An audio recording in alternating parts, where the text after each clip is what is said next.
guys, hope you are doing well. This is Nada. Welcome back to my YouTube channel. இன்றைக்கி என்ன video அப்படின்னு சொல்லி பார்த்தோம்னால் உங்கள் எல்லாருக்குமே தெரிஞ்சிருக்கும். எனக்கு யூனிவர்சிட்டியால் 2 weeks மாதிரி வெக்கேஷன் தந்திருந்தாங்க. பிகாஸ் எனக்கு செகண்ட் இயர் கம்ப்ளீட்டாக முடிஞ்சுது அப்படிங்கிறதுனால. ஸோ அதுக்காகத்தான் நான் இப்போ வீட்டுக்கு வந்திருந்தேன். வீட்டுக்கு வந்த உடனே என்னோட முதலாவது வேலை என்ன அப்படின்னு சொல்லி பார்த்தீங்கன்னா உங்களுக்கு பார்த்தாலே தெரிஞ்சிருக்கும். என்னோட table study table and also book shelf ரெண்டையுமே இன்றைக்கி க்ளீன் பண்ணணும் அப்படின்னு சொல்லி நான் ப்ரிப்பேர் ஆகியிருந்தேன்.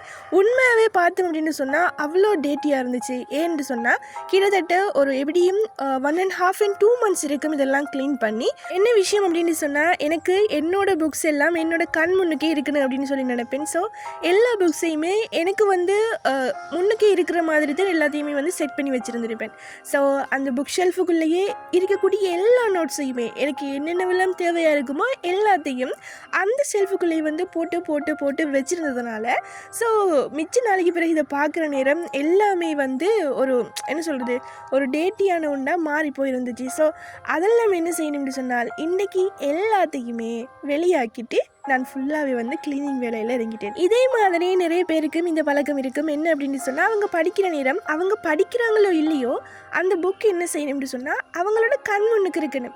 அப்போ தான் அந்த புக்கை பார்த்து பார்த்து இன்னொரு சப்ஜெக்டை படிக்கலாம் அப்படின்னு சொல்லி ஒரு என்ன சொல்கிறது ஒரு மனசுண்டு வரும். அதே மாதிரி தான் எனக்கும். நானும் ஏஎல் படிக்கிற காலத்திலேருந்து அதே மாதிரி ஸ்கூல் படிக்கிற காலத்திலேருந்தே எல்லாமே அப்படி தான். ஒரு சப்ஜெக்ட் ஒன்று படிச்சுட்டு இருக்கிறேன் அப்படின்னு சொன்னால் மற்ற சப்ஜெக்ட் எல்லா புக்ஸும் எனக்கு கண் முன்னுக்கு இருக்கணும்.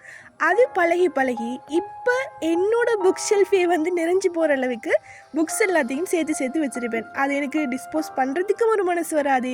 அதே நேரம் அதை எடுத்து போடுறதுக்குமே நமக்கு அந்தளவுக்கு ஒரு தைரியம் ஒன்று இருக்காது. ஸோ என்னைய மாதிரி நிறைய பேர் இருப்பீங்க. என்னைய மாதிரி யாராவது இருந்தீங்க அப்படின்னு சொன்னால் கட்டாயமாக கமெண்ட் பண்ணுங்கள். அதே மாதிரி புக்ஸ் எல்லாம் இப்படி அடிக்கடி க்ளீன் பண்ணும் பொழுது அதில் கிடைக்கக்கூடிய சாட்டிஸ்ஃபேக்ஷனே உண்மையாகவே வேறு லெவலாகவே இருக்கும் அப்படின்னு தான் சொல்லிடும். ஏன் அப்படின்னு சொன்னால் நாங்கள் எப்போவோ ஒரு விஷயத்தை தேடி இருப்போம். அதாவது நாங்கள் தொலைச்ச ஏதாவது ஒரு பேப்பரோ இல்லை அப்படின்னு சொன்னால் எங்களுக்கு முக்கியமான ஒரு டாக்குமெண்ட்டோ நாங்கள் தொலைச்சிருப்போம். ஆனால் அது நாங்கள் தேடுற பொழுது அது கிடைக்காது. அதே இப்படியான க்ளீனிங் பண்ணிட்டு இருக்கிற நேரம் தான் அது என்ன செய்யும் அப்படின்னு சொன்னால் எங்களுக்கு கையிலேயே சிக்கும். அதெல்லாம் பார்க்குற நேரம் என்னடா நாங்கள் அங்கே தேடும் பொழுது கிடைக்கல இப்போ தான் கிடைக்குது அப்படின்னு சொல்லியெல்லாம் சில நேரம் யோசிக்க தோணும். இதெல்லாம் க்ளீன் பண்ணுற நேரம் எல்லாருக்குமே நடக்கக்கூடிய ஒரு விஷயம்தான். அதே மாதிரி தான் நானும் எப்போவோ தேடின நிறைய விஷயங்கள் எல்லாம் இன்றைக்கி என்னோட க்ளீனிங்கில் நான் கண்டுபிடிச்சி வச்சுருந்தேன். எல்லாத்தையுமே பத்திரமா எடுத்து வச்சுருந்தேன்.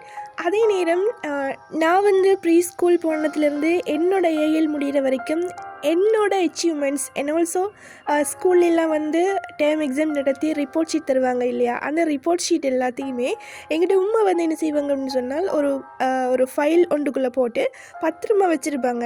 அதெல்லாமே இன்றைக்கி ஒரு ரீகால் பண்ணி இதெல்லாம் நாங்கள் செஞ்சோம் அப்படின்னு சொல்லி பார்த்து சந்தோஷப்படுற அளவுக்கு தான் இன்றைக்கி உண்மையாகவே என்னோடய எக்ஸ்பீரியன்ஸ் இருந்துச்சு. மிச்ச நாளைக்கு பிறகு இதெல்லாம் எடுத்து பார்க்குறது அப்படிங்கிறது உண்மையாகவே எந்தளவுக்கு எங்களோட அந்த பழைய ஞாபகங்களை தூண்டும் அப்படிங்கிறது எல்லாருமே கட்டாயமாக எக்ஸ்பீரியன்ஸ் பண்ணியிருப்பீங்கன்னு தெரியும் எனக்கும். நானெல்லாம் ப்ரீ ஸ்கூல் போகிற நேரம் அங்கெல்லாம் என்ன செய்வாங்க அப்படின்னு சொன்னால் கிட்டத்தட்ட 2008ஆம் ஆண்டு காலப்பகுதி அப்படின்னு சொல்லியிருக்கும். அங்கெல்லாம் எப்போவுமே பிள்ளைகளுக்கு எக்ஸாம் வச்சு அதில் ஃபஸ்ட் செகண்ட் தேர்ட் அப்படிலாம் ரேங்கெல்லாம் போட்டு அவங்களுக்கு ஒரு என்ன சொல்கிறது ஒரு ரிப்போர்ட் ஷீட் மாதிரி கொடுத்து அதுக்கு ப்ரைஸ் எல்லாம் கொடுப்பாங்க. ஸோ அதெல்லாமே நான் வச்சுருந்தேன். இன்னமும் அதில் அந்த ஃபைலில் குட்டியாக கட் பண்ணி அதில் தான் என்ன செஞ்சுருந்தாங்க அப்படின்னு சொன்னால் ரிப்போர்ட் ஷீட்டுக்கான அந்த என்ன சொல்கிறது அந்த புள்ளிகள் எல்லாம் எழுதி தருவாங்க தானே, அந்த மார்க்ஸ் எல்லாம் எழுதி நீங்கள் 1ஆம் நிலை 2ஆம் நிலை அப்படி எல்லாமே போட்டு தந்துருந்தாங்க. நான் நெக்ஸ்ட் வீடியோவில் உங்களுக்கு அதெல்லாம் கட்டாயமாக ஷேர் பண்ணுறேன். அப்படியான விஷயங்கள் எல்லாம் பார்க்கும்பொழுது உண்மையாகவே ஒரு அழகான ஒரு காலம் இல்லையா அதெல்லாம். இப்போ இருக்கக்கூடிய இந்த டிஜிட்டல் உலகத்தை தாண்டி நாங்கள் அந்த காலத்தில் என்னென்ன விஷயங்கள் எல்லாம் செஞ்சோம் அப்படிங்கிறத நினைக்கும் பொழுதே உண்மையாகவே சந்தோஷமான விஷயங்கள் தான். பொதுவாக ஒவ்வொரு மனுஷனோட வாழ்க்கையிலையுமே அவங்களுக்கு உண்மையாகவே மறக்க முடியாது அப்படின்னு சொல்லக்கூடிய சில காலங்கள் கட்டாயமாக அவங்களுக்கு இருக்கத்தான் செய்யும். அதுலேயும் குறிப்பாக இந்த முன்பள்ளி பருவம் அப்படின்னு சொல்கிறது நாங்கள் எந்த அளவுக்கு எங்களை மறந்து சின்ன பிள்ளைகளாக நாங்கள் விளையாடி திரிஞ்சோம் அப்படிங்கிறத நாம் இப்போ ஒரு கணம் யோசித்து பார்த்தாலும் அது ஒரு சந்தோஷத்தை தரக்கூடிய ஒரு காலமாக தான் இருக்கும். ஏன் அப்படின்னு சொன்னால் எங்களுக்கு இந்த உலகமே தெரியாது இல்லையா?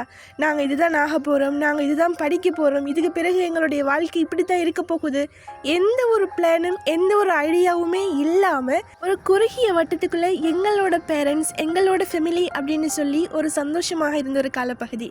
அதெல்லாம் தாண்டி நாங்கள் இப்போ ஒரு 20+ இருக்கிறோம் அப்படின்னு சொன்னால் எந்த அளவுக்கு எங்களோட வாழ்க்கை மிக வேகமாக நகர்ந்துட்டு போகுது அப்படின்னு சொல்லி நாங்கள் உண்மையாகவே சிந்திக்கணும்.